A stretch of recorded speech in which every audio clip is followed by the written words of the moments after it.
Assalamu alaikum wa rahmatullahi wa barakatuh. Wa alaikum salam wa rahmatullahi ta'ala wa barakatuh. Welcome to the Phantastic Home Show.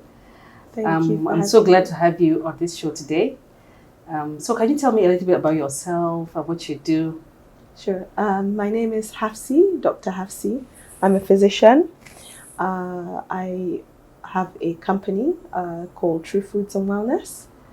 It's an extension of my medical practice. Yeah. Yeah. So how did you get the idea from being a medical doctor to start doing what you're doing right now? So I have a keen interest in nutrition and mental well-being. And so it naturally came because, food is so vital. And I see my business as an extension of my practice, actually. I have young children. There was a year I came back with my 8-month-old baby, and people were trying to give her Capri Sun and things, and I was just like, that isn't right.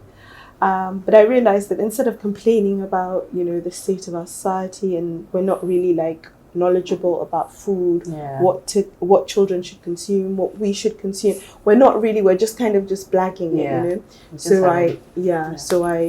that was really the genesis of True Foods and Wellness. Oh wow. Yeah. So how old is True Food and Wellness? So we first started back in 2017. And we called it the Juice Shack. So it was just a nice little eco-friendly build at the roundabout in Kado. Okay. And the business really started to take off, and people started to really resonate with what we were trying to do. And we realized that there was a need for sort of an expansion. And so upon expansion, we then called it True Foods and Wellness and registered it properly as a company, a limited liability, as opposed to just a business name, which was what the Juice Shack was. Great. So I'm quite excited, yeah. Wow. So how is the business doing? So since we kind of pivoted, it's been 3 years now. In May, it'll be 3 years since we expanded and built our own custom kitchen and equipped our kitchen to international standards. So alhamdulillah. Alhamdulillah. So I know building a company and a business in Nigeria is really not easy. So after a hard work day, when you get back home, what part of your home is your go-to place? Where do you go to have that calm? This is going to sound really controversial, especially for the Muslim community. Yeah. The bathroom. I really love the bathroom. I love going into a really spacious bathroom. Turn on some candles, light some candles. I used to listen to music, so I would ordinarily have music playing and just really enjoy some me time in the bathroom. I do a lot of my best thinking in the bathroom. Somehow it just happens. I don't know why. Pray in the bathroom. I mean, obviously, I'm very conscious not to be Ya Allah, this and that. But I had conversations with God in the bathroom. And I remember telling my mum, she was like, shock horror. You should see it on her face. But I really enjoy the bathroom. It's one of my favorite places to chill. Oh wow. Nice. So these days there has been a lot of, talk around kayan lefe, kayan gida, kayan Nike, all these things that happens in the northern Nigeria, the bride's family furnishing the home and everything. So what's your take on it? What do you think? Should it continue? So I do believe in personal choices, it's completely up to you. But for me, I'm starting to see that so a lot of these wedding things that keep happening, lots of funny trends are creeping up in the wedding industry, right? And I just personally, for me, and obviously, different stroke for different folk, but personally, I generally think that it's better to put the money together from both the groom side and the bride side. Yeah. And sit with the children. What would you like to do? Because a lot of money is being spent on these weddings, very lavish weddings. The house is decked to the ninth.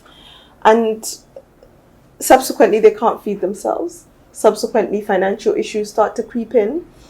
Because oftentimes these kids are being married off and everything's done by the parents, Yeah. not that the groom has, you know, established himself to such a degree where he can do these things himself. So Yeah. it's usually parents that come in and do all these things. And I just think possibly put the money together and kind of sit them down, whether they want to start a business. If they are already doing business, maybe the money could go into funding the business for, you know, expansion and what have you.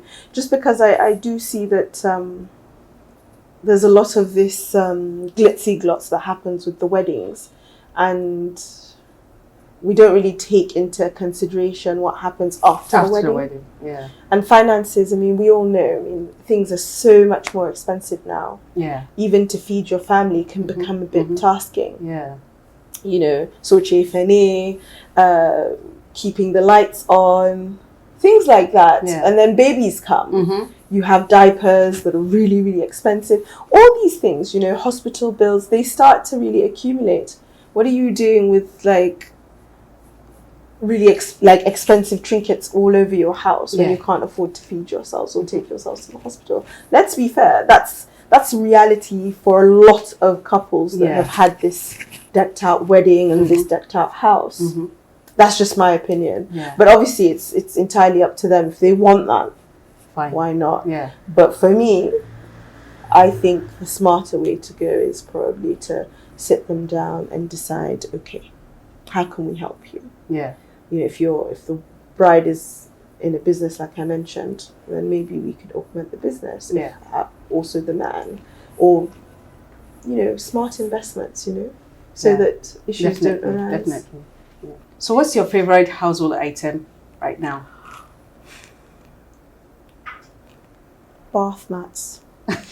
So the bathroom again. Yes, bath mats. Like, I don't know, like, bath mats, like, you can't get enough of them, right? Really? Yeah. Like, how many do you have? I have a lot. Oh my. A lot.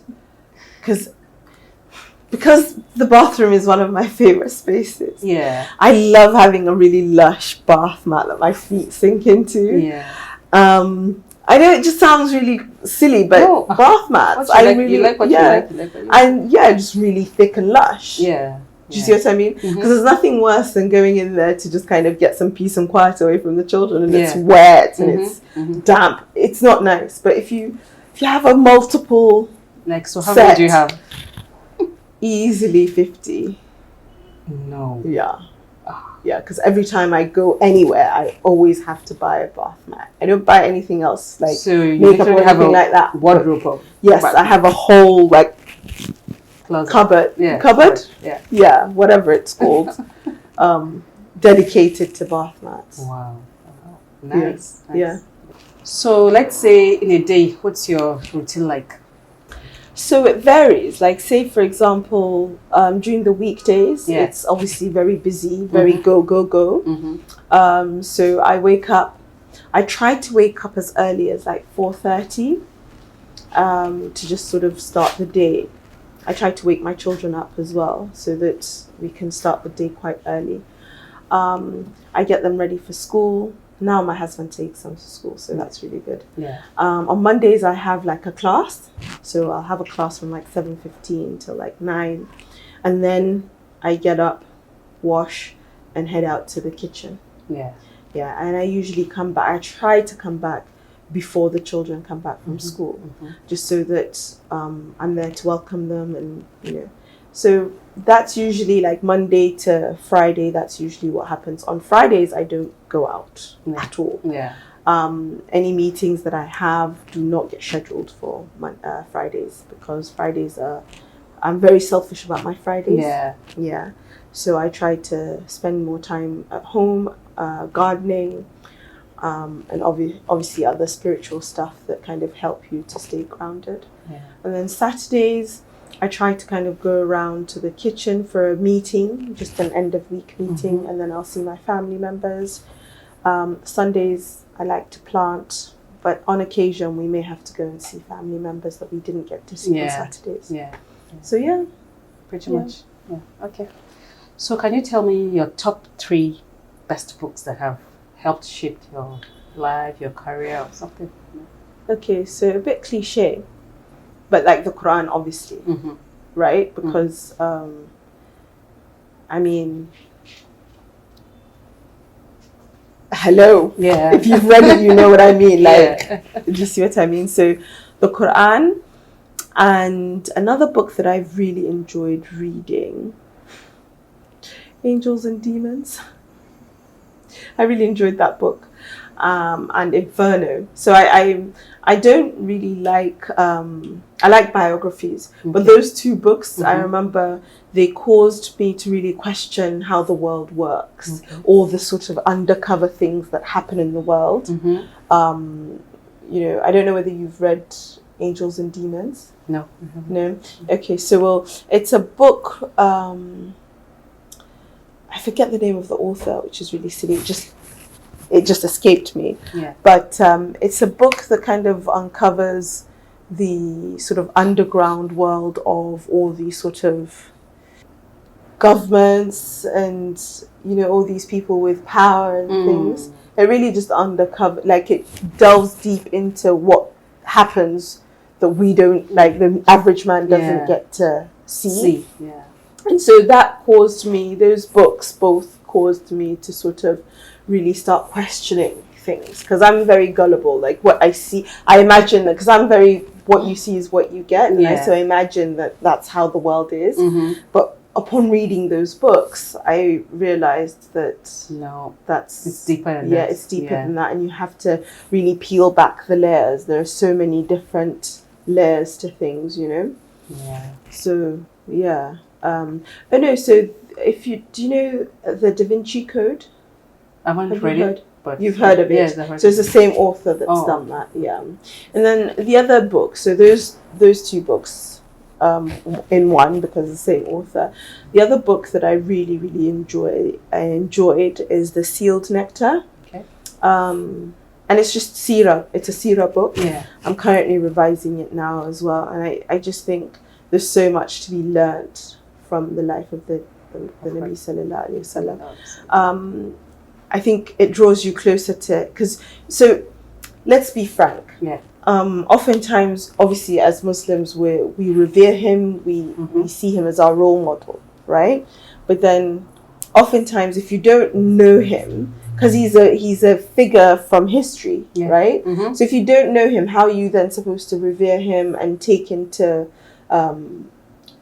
account like all the things that you're supposed to sort of imbibe, all the things that you're supposed to put into practice, like as a person? Yeah. If you don't read about him, about his life, how are you going to? Yeah. It's going to Do be you see very what I difficult. mean? Yeah, and then you can't even like. How would you, if you don't know a person, how would you love him more than you love your own parents? Yeah. Do you see what I mean? Yeah. So yeah, for me, I think it's really important to. That book it goes into great detail, and it helps you to sort of understand who the Nabi is a little bit more, right? Yeah. So who would you say are the like top 3 people that you've learned from? Those people that you look up to that have helped shape your career or your life? Top 3 people. Again, not to like be a Bible or Quran basher in this case, Yeah. right? My dad, for sure, like he's really influenced the kind of person I am. He's influenced the kind of person I want to be. And so, yeah, so my dad, like a tangible person, right? Not anyone from history. And then I would say that the other one, obviously, would be the Nabi Sallallahu Alaihi Wasallam. Why? Not simply because, we're supposed to feel those things for him, but genuinely though, like, I mean, how do you get to be that selfless? How do you get to have such like pure selflessness and like purity of purpose, and like he was asked whether he wanted to be, a king prophet, and he rejected that. Like, how do you get to be like that? Do Do you see what I mean? Yeah. I mean, he was called Al-Amin even before he got the prophecy. Yeah. So, like, I know, yes, I'm going to Zuchia, right? But still, subhanAllah, like, how do you become this amazing human being? Because we struggle, like I struggle, like it's such a struggle. We all do. Do you see what I mean? So I think learning from his life and trying to sort of, as hard as it is, try to sort of. So I grew up in a Catholic boarding school. Okay.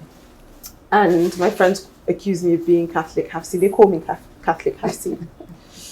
But they have this, my friends always used to have this band saying WWJD, so what would Jesus do?